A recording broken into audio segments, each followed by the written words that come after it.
What's up, SNA Assassinators? This is Super Ninja Austin back here with another video. And on yesterday's video, I did on the Raw review video, I said I was not going to be making a wrestling news video, but I thought I might give you guys one one right now, because let's say what business I need to take care of got canceled on my side of the end, so I guess that it gave me some extra time to what's that added that gave me some extra time to some extra time on my plate to do a wrestling news video. Need to know from the Wrestle Zone article on June 18, 2024. Which we're going to start off with some AEW news.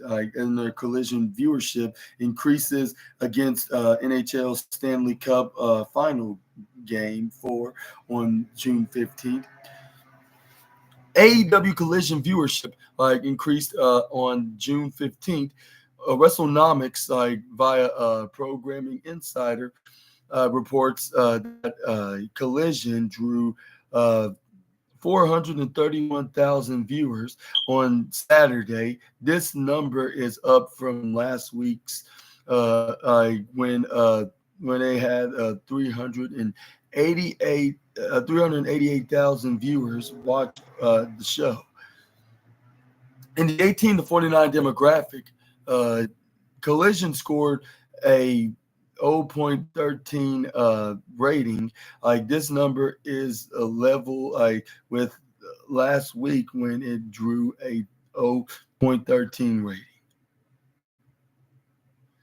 The June 15th episode of AEW Collision featured the Blackpool Combat Club facing TMDK and Leo Rush and Rocky Romero, plus Deonna Purrazzo battled Thunder Rosa in a no DQ match.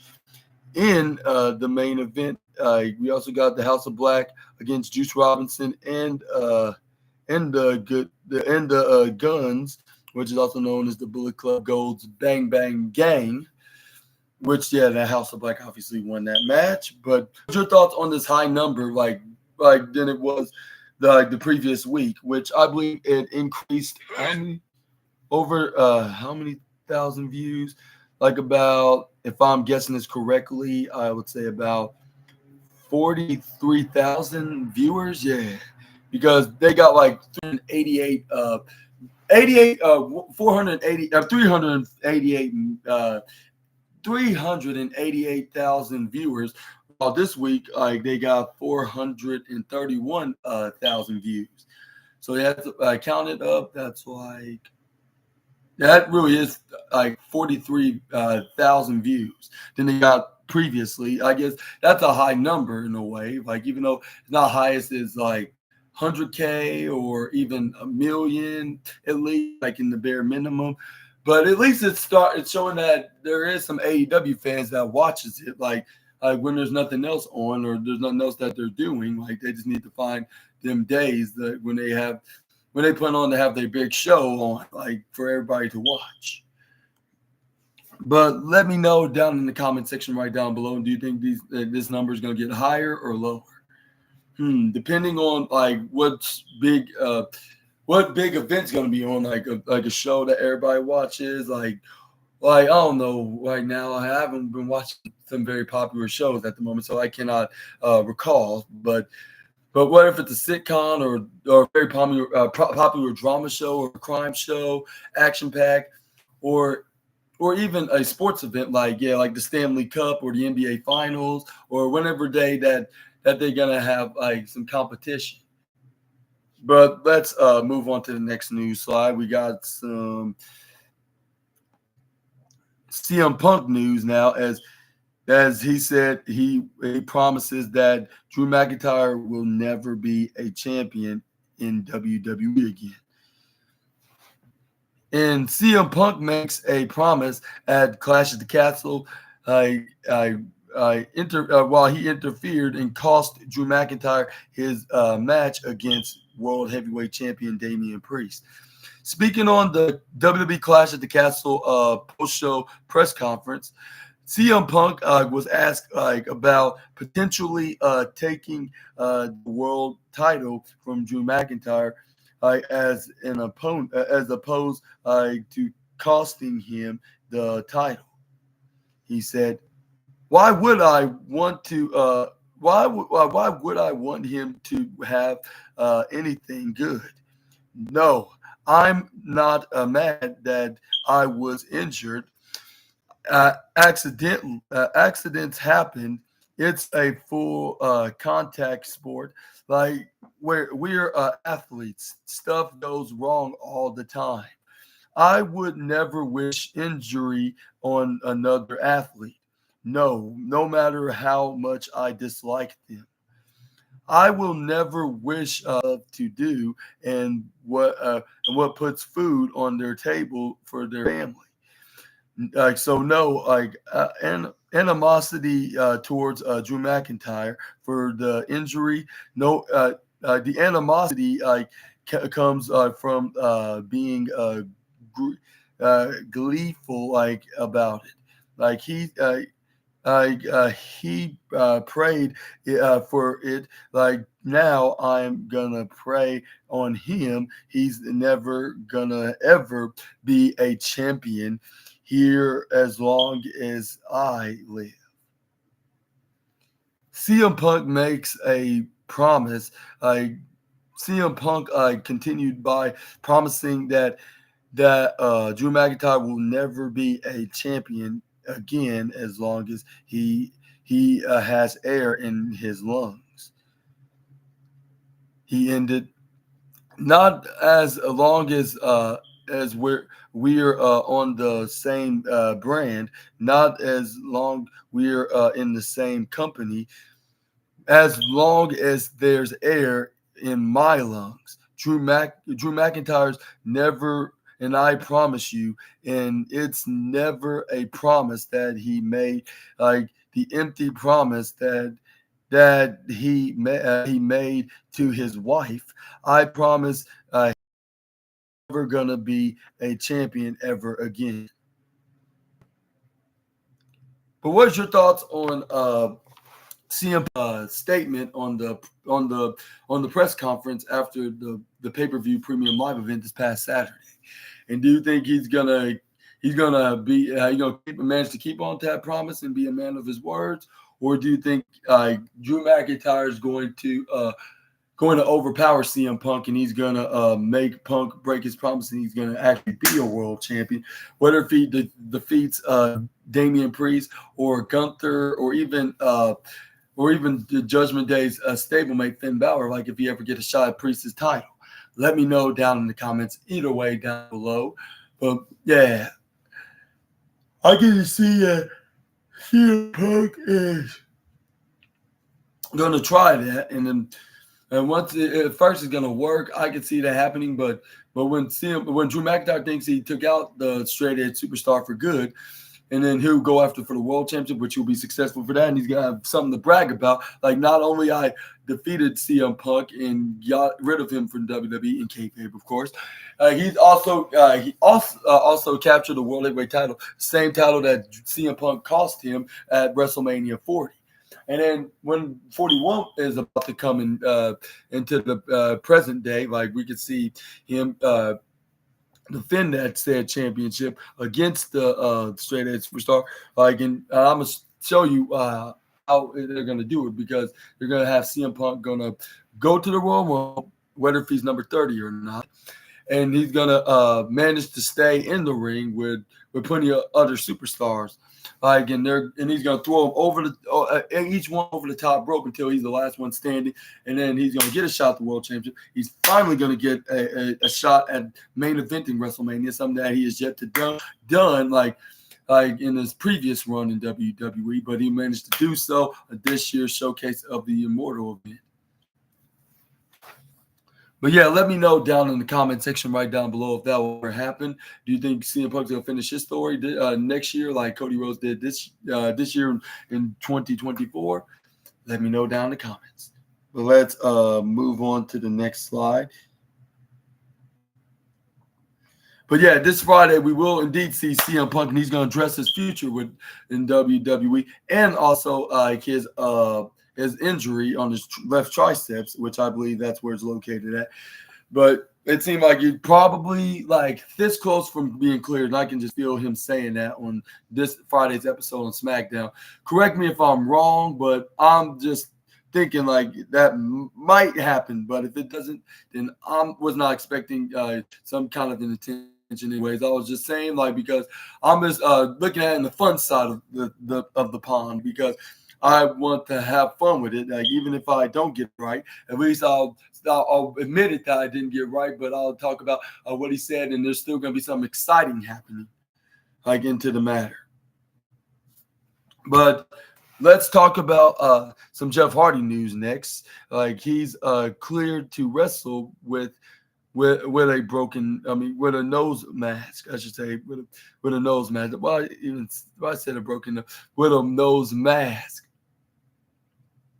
Jeff Hardy shares an update on his in-ring status on February 14th, the day after my birthday, of course. Jeff Hardy faced Sammy Guevara in a pre-taped no disqualification match for AEW Rampage.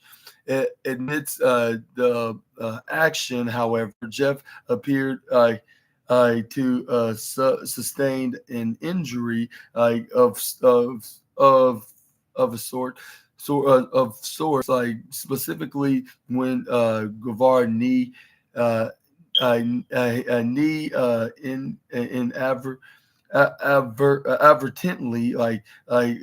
collided with his face while coming down with a mask. Like my deal with AEW is pretty close, to being deleted, so to speak.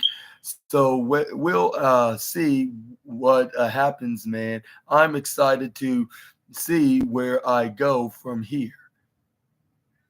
As Jeff alluded to his contract with All Elite Wrestling expired last Friday, the same day the charismatic Enigma made a surprise return to TNA Wrestling during the main event of the 2024 Against All Odds event, which that's what's called. I accidentally just called it All Odds pay-per-view, but it's the Against All Odds pay-per-view. I apologize, TNA, for saying it like that.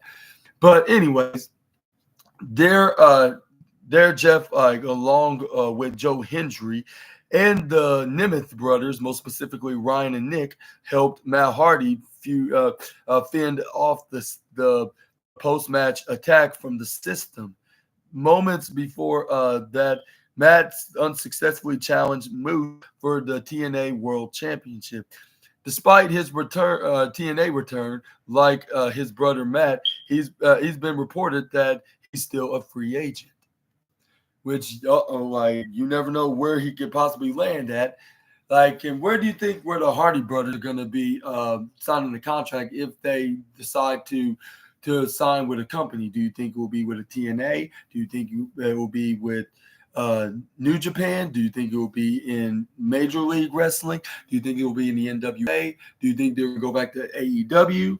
Or do you think they're going to show up at a certain Stanford-based company that they made themselves famous at, where they got their wrestling popularity fame from, which is WWE World Wrestling Entertainment.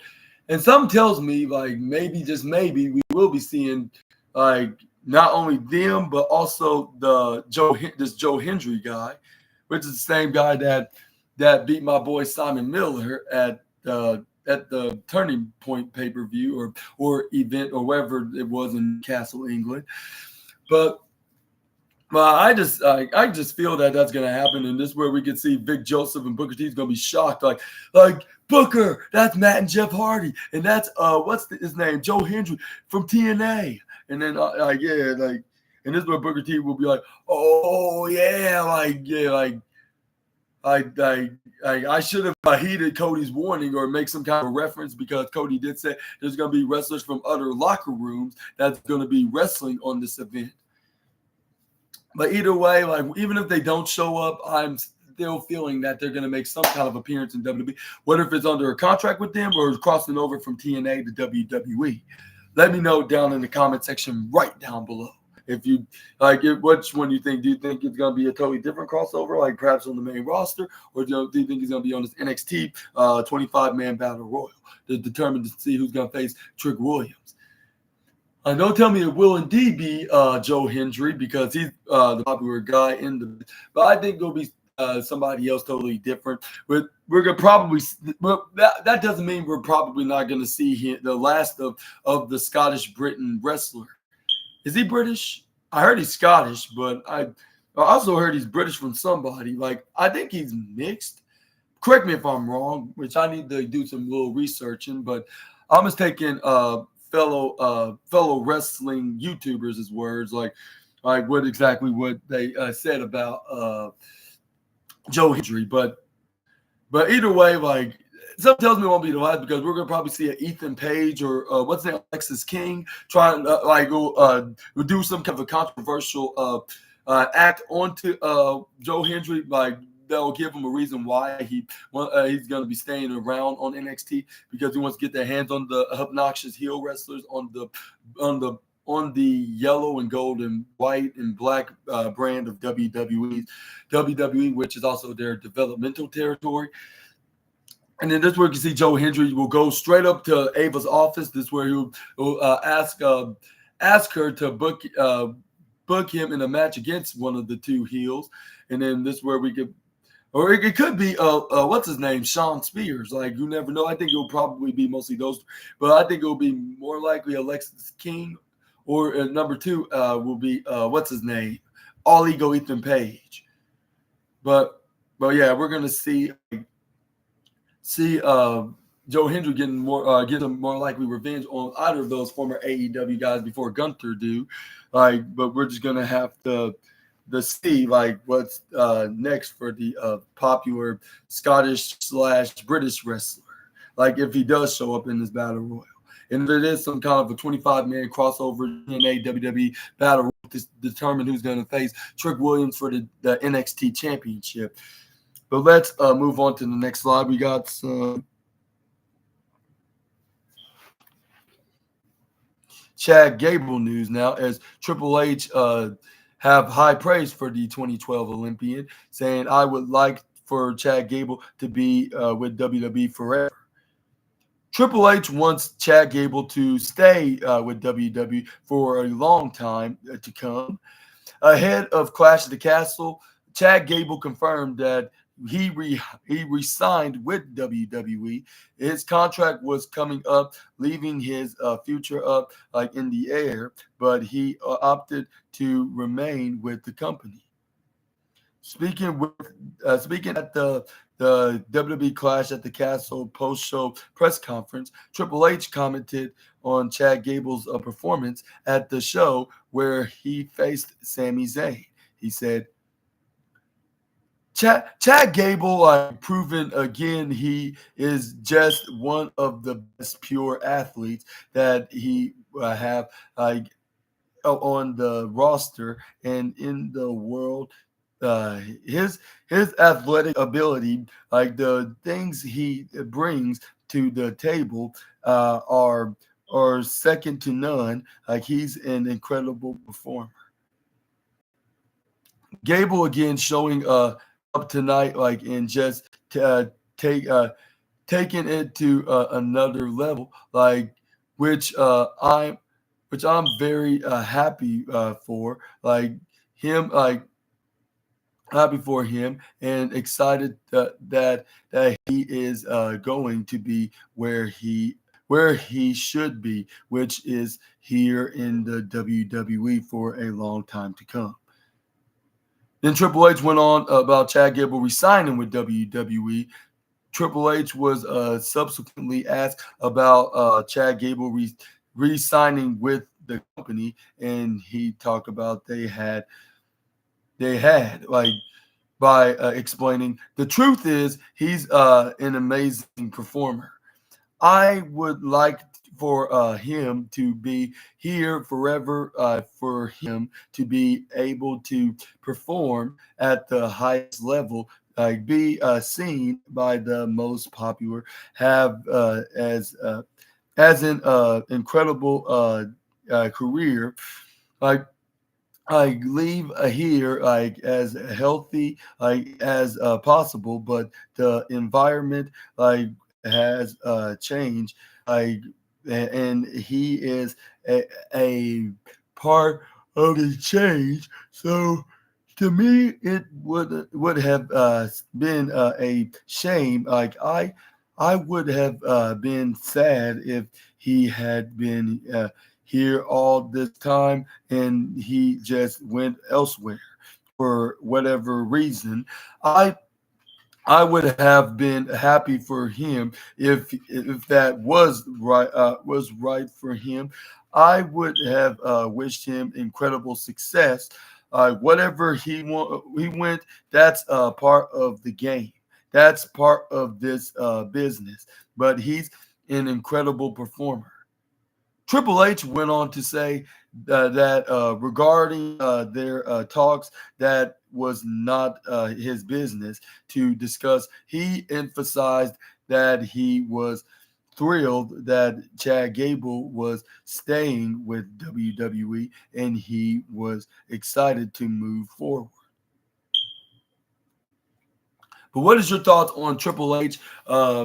His high praise with Chad Gable and being and over enthusiastic of him resigning, but he also said like regardless of what on what they talked about, like and wherever decision that he made, he would still be happy for him if that was the right decision. But even if it wasn't, he would say you're more welcome to come back here because even if that doesn't work out, like your dreams being at another promotion, whether that being most specifically AEW, which he referred it, he did not name drop them at all. I believe he won't do that anytime soon unless they partnered together. That's the only way I can see them. I see Triple H mentioning the All Elite Jacksonville-based wrestling company, if they made some kind of an agreement. But let me know. But yeah. But anyways, yeah, let me know in the comments below on what your opinions on this. And do you think Chad Gable will stay in WWE forever? Like after Triple H said this, like on this post-match media media scrum. Well, I'm saying media scrum. More likely a post-match. I mean, a post-show press conference. That's what I meant to say. Yeah. More likely a post-show press conference from Clash of the Castle, which there was rumors that they were not going to have one of these, but it seemed like that whoever said that was that was completely false. That started that rumor about them having a press conference, but maybe they must have. But at the same time, they probably must have considered it because of the fans is backlashing onto them, like not crowning their favorite wrestler, which that being the home or the home country hero, the Scottish man himself, Drew McIntyre.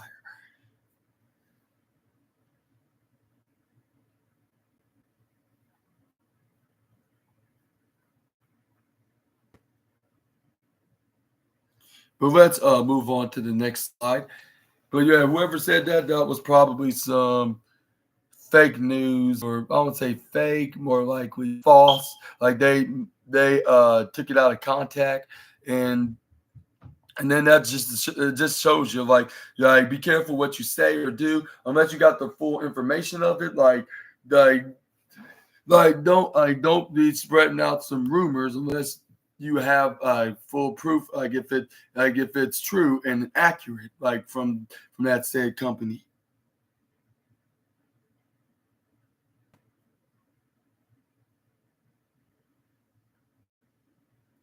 But next up, we got some Undertaker calls. We got some Undertaker news as he calls Mark Henry as fake retirement promo, one of the greatest promos ever. Which, yeah, we got some more news about the Mark Henry fake retirement, probably all thanks to AJ Styles doing it without even noticing it. But kudos to Cody Rhodes.